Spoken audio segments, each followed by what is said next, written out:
Episode 101, Nick Candito. How you doing? I'm doing great, Randy. Thanks for having me. Absolutely. Psyched to have you. Should be fantastic. I'm coming to you from the Waldorf in Dana Point, California.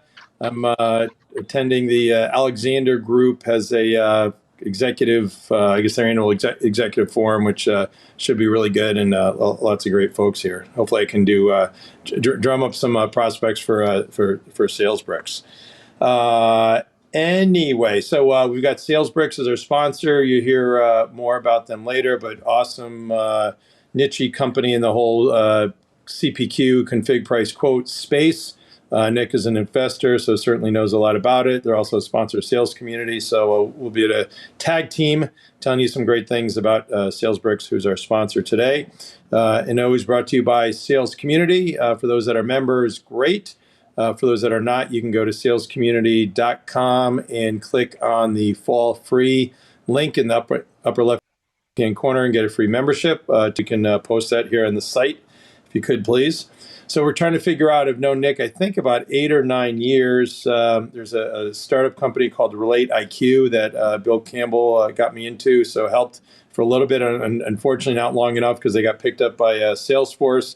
But at the time, Nick was, I don't know, it's 8 or 9 years ago, it doesn't seem that long ago, but yeah, definitely was already a rising star for sure, and have kept in touch, know him to be an authentic person, definitely family-centric, and very, very passionate about helping his companies.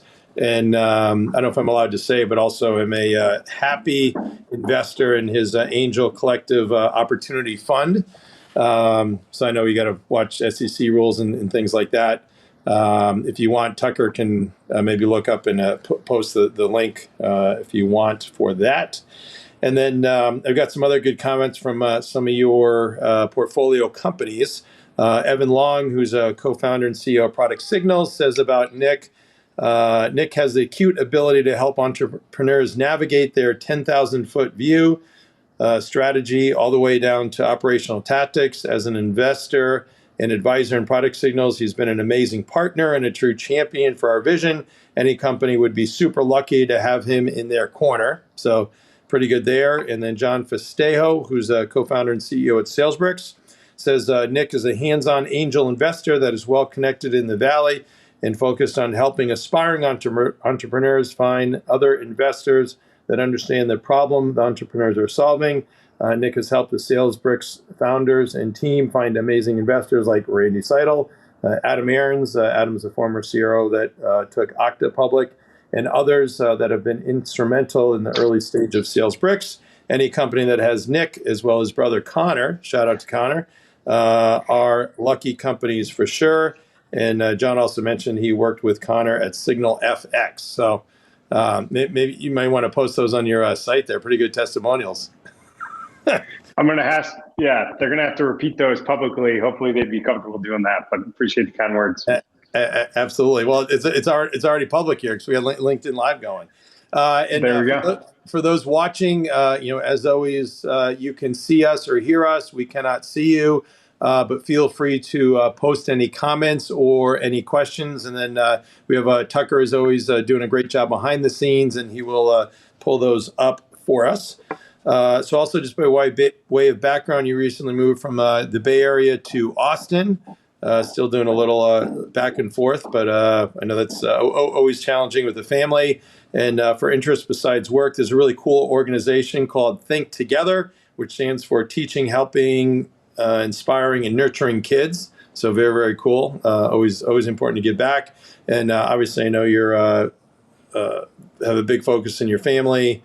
Terrible golfer, podcast, training, all things like that. So if we jump into... I'm allowed to make that joke. You're not allowed to make that joke. Okay, sorry. And we also got some good time this summer on the Cape too, so it's certainly great meeting up that way. And we got a little story, I think, about that later on toward the end.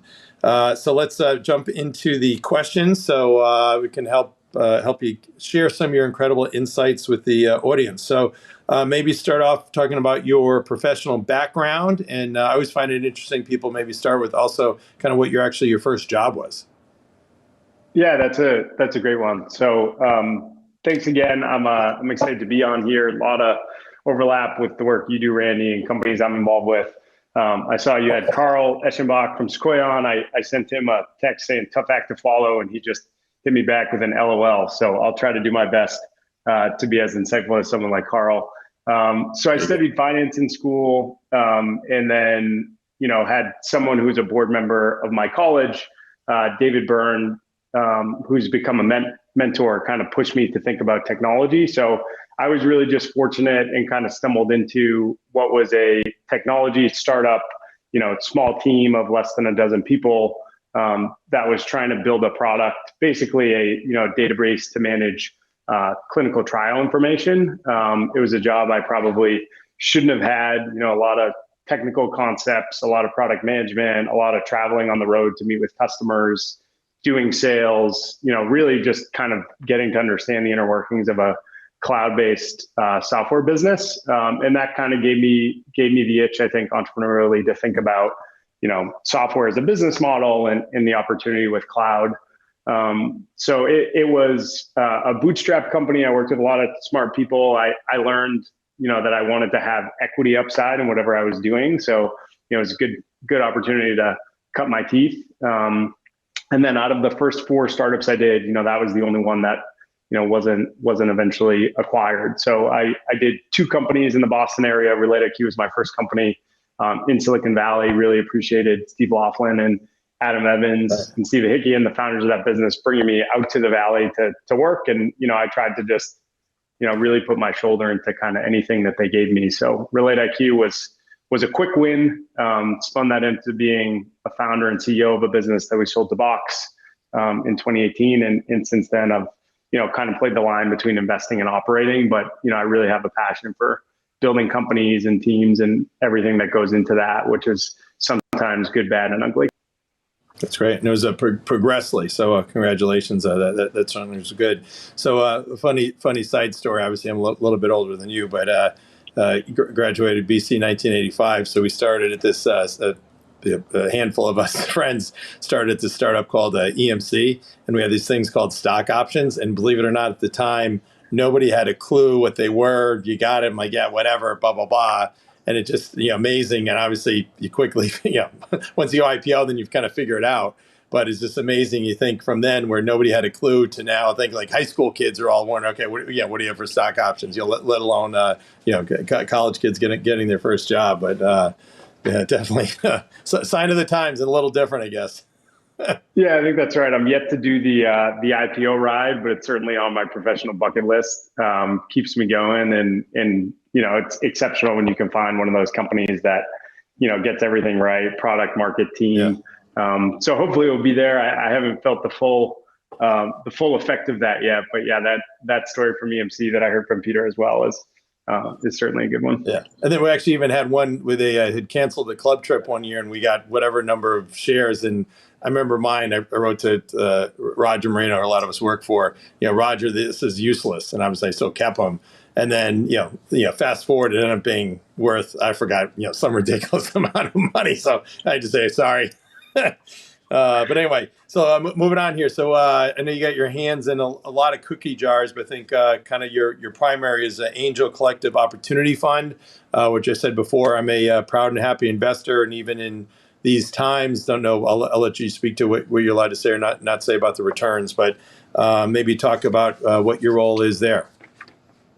Yeah, absolutely. So, as part of that journey after founding and exiting a business, trying to think through, reinventing myself, I invested in a number of companies personally and started to kind of LP into small funds where, it's a geographic location that, I wasn't going to cover, or I wasn't going to be the smartest investor. And, something like, crypto, for example, and I know that's probably a hot topic right now. So really fortunate to have a concept there with my co-founder, Sunil Pai, who was most recently at AngelList, where we felt like, we could build a platform to select some of these solo capitalist folks that are managing small funds, give them a dedicated opportunity fund, and then they use that to kind of double down into their best companies. So we've worked with 6 exceptional managers, folks that that are kind of household names, Anthony Pompliano, Sriram Krishnan. And we've worked with a number of large family offices that struggle with this kind of emerging manager problem. So for me, it's been a great decision working with Sunil. We just passed 50 investments, spent time with some of the family offices, but it's got some built-in advantages in terms of, the portfolio companies that our managers have and the fact that they're somewhat capital constrained when a business works. So it's been awesome. I hope it's the type of thing I can do for a long time and kind of think of it as a legacy play. But obviously job number one is making sure the portfolio looks good. So it's been helpful right now to be, more active with existing companies, especially the ones that are doing better than maybe the broader market knows, because they're not out fundraising, because there are some macro challenges. But yeah, it's been a really, really fun project on Fund 3, and really just proud of the kind of team and results that we have so far, although there's a lot more work to do. So round numbers, the current kind of all-in portfolio of the fund is about 50 companies? Yeah, we just passed 50 companies, worked with 4 managers last year, this year, working on the group for 2023. And it's covered, AI, B2B SaaS, some consumer, crypto. But basically each manager kind of has their core focus, and they do a good job of helping us to stay top of mind with the founders to ideally help them take more capital when it's right for their business. That's great. And then typically you're a minority position, not a majority position, correct? Yeah, that's right. We're not leading rounds. We do facilitate a lot of introductions. If our managers are inception stage, we describe ourselves as like inflection. So right when the business is starting to really work and doing better than people realize. So we're comfortable coming in and then kind of helping to make intros that facilitate the next round of financing. So it's a good way to kind of fit into the ecosystem as something that's collaborative but not competitive with any of the large funds, that we'd hope to have involved in any of our businesses. Yeah, and I know from direct feedback, and I'm sure you agree, but you're probably provide a lot more value as a minority investor than some of the majority investors actually that are involved. So I'm sure that gets you fantastic access to some super competitive deals as well, right? Yeah, that's right. That's kind of the exact thinking. There's definitely a Coach Campbell line in there where, he had a no cash, no equity, no bullshit kind of line about his companies, which meant he'd be in the room, but he wanted to make sure he could know what was actually going on in the business versus everything being dressed up. So I feel like there's a bit of that too. Like you want to be a founder's first phone call, and, as a career, founder startup person, you're somewhat battle tested. There's always something that's not right in these businesses. So instead of hiding those things, you want to be someone that can actually get the phone call and lean into help. So yeah, that's exactly right. Like, you want every business to go straight to the moon. That's just not the reality of how it typically works. And, startups don't fail, founders give up is something that I think I've learned the hard way. Yeah. And that's, speaking of Bill Campbell, any lesson learned from him? I was fortunate to have him as a mentor for a few years, which was fantastic. And for those that don't know, Silicon Valley legend, was a mentor to the kind of who's who of Steve Jobs, Google, a bunch of others. And what was the book is, what's it called? $1 Trillion Coach. The $1 Trillion Coach. So for anybody who hasn't seen it, it's a super easy read.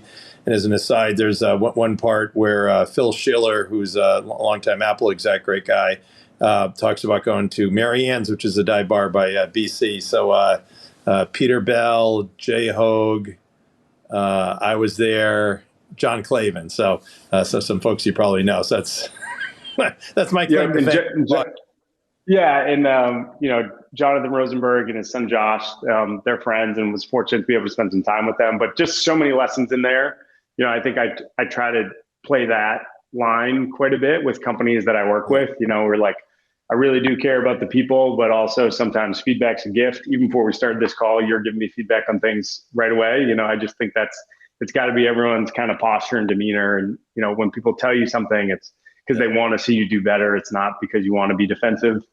And the first time I met Bill was when I was on a recruiting trip to join Relate IQ. And then I remember he came in for a board meeting and my mom had sent me flowers. I had a vase of, I think, white roses on my desk first time Bill came in and I was an employee of the company. So that was definitely terrifying. And he was always incredibly, generous and helpful, and spend a bunch of time with them, outside of work things, going to events and concerts and tailgates and stuff like that. But I just think that that's really what matters, right? Is you care about the people, but ultimately it's a team sport, and you should all be seeing the problems the same way. It's just everyone's name is going to be on a different class of things. So yeah, it was really, really a cool opportunity to work with him and kind of see his ability to help get everyone rowing in the same direction. Yeah, and obviously tons of sayings and things that he would talk about, but I think he'd be very proud with how you've progressed. And I'm just thinking to myself in particular, he used to talk about, he's like, hey, great thing about you and Peter, you guys get your fingernails dirty, you get in the weeds, you know the details, you know what's going on. So, you likewise as an investor in what you're doing, you exude that as well. So congratulations on that front and certainly much more.